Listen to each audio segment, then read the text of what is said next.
Spider-Man Homecoming is directed by John Watts, and this is still part of the Phase 3 series of the MCU, and welcome back to my series of MCU film reviews on the lead up to Avengers Endgame. I've sort of changed it now. I want to review films that are personally some of my memorable ones that I think really stuck out to me during this MCU series. I just don't have time to review every single film on the lead up.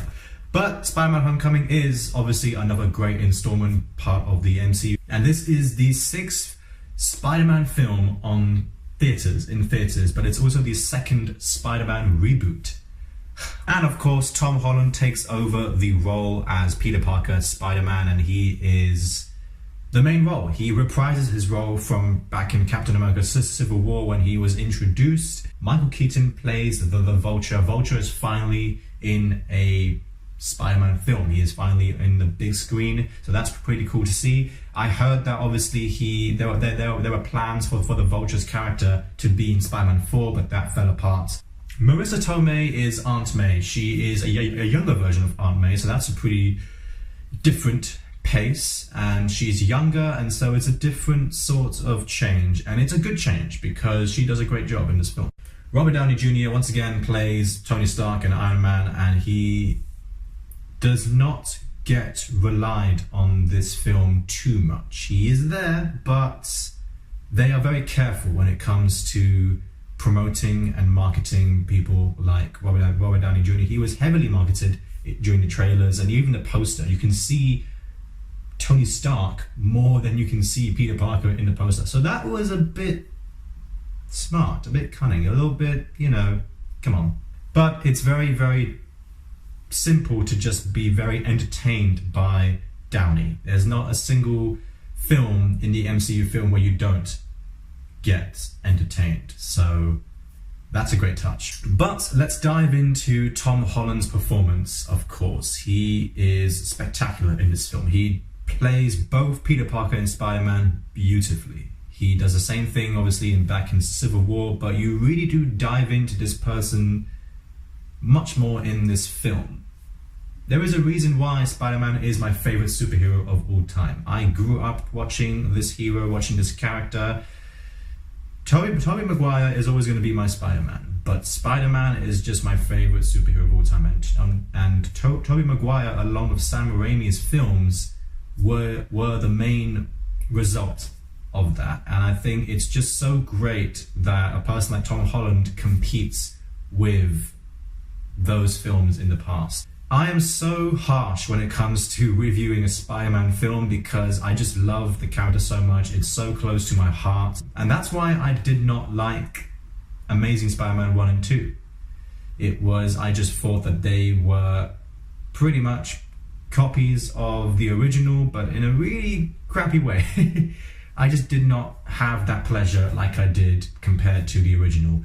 But this film is its very own film. It's a very, very different take on the character. It's very, very close to the comics. I don't read comics myself, but it's very close and very dedicated to the comic book fans.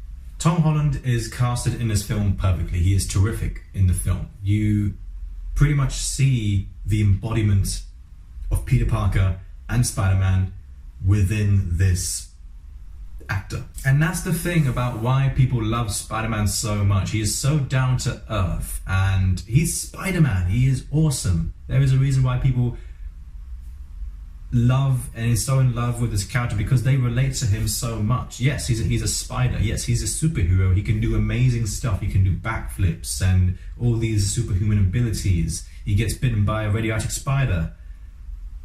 That's cool and all, but he's still a kid. He's a kid. He is a high school student. He is doing all this stuff. He's late for school. He's got to go to a homecoming dance. He has got to go to Washington, D.C. for this decathlon quiz. He is getting along with his life as a normal person while trying to balance it, saving the neighborhood. And that's the thing that we all strive to be. We all dream of becoming Spider-Man because we are normal. This person is normal, but That's pretty awesome, you know?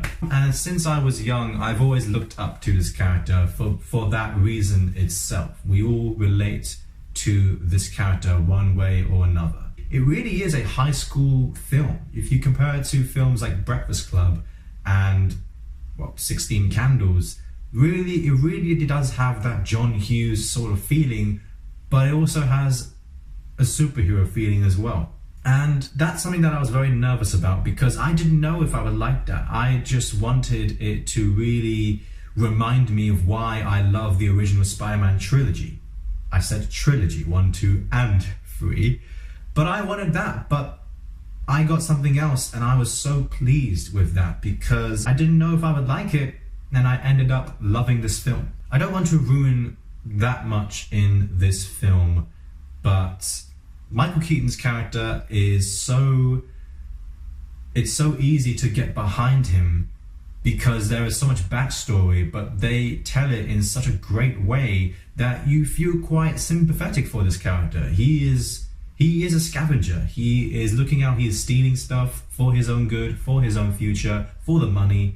And I don't want to get too much, I don't want to spoil anything in case people have not seen the film and lead up to Endgame, but seek this one out because Marvel are usually not that great when it comes to developing villains, but they did a great job with this film. When it comes to action scenes, they're good. They're really, really good. I think in terms of using CGI, it's very understandable. It's a Marvel film and the CGI is great in the film.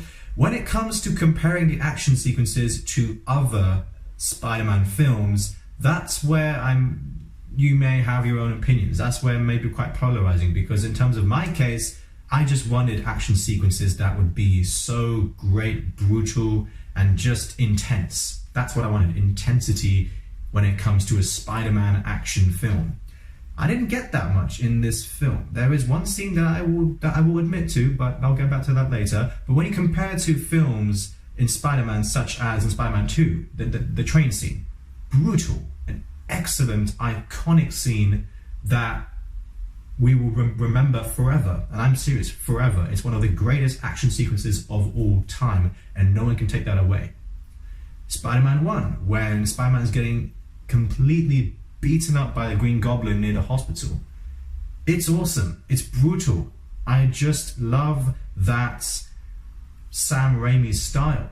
John Watts and his style is not that memorable when it comes to Homecoming.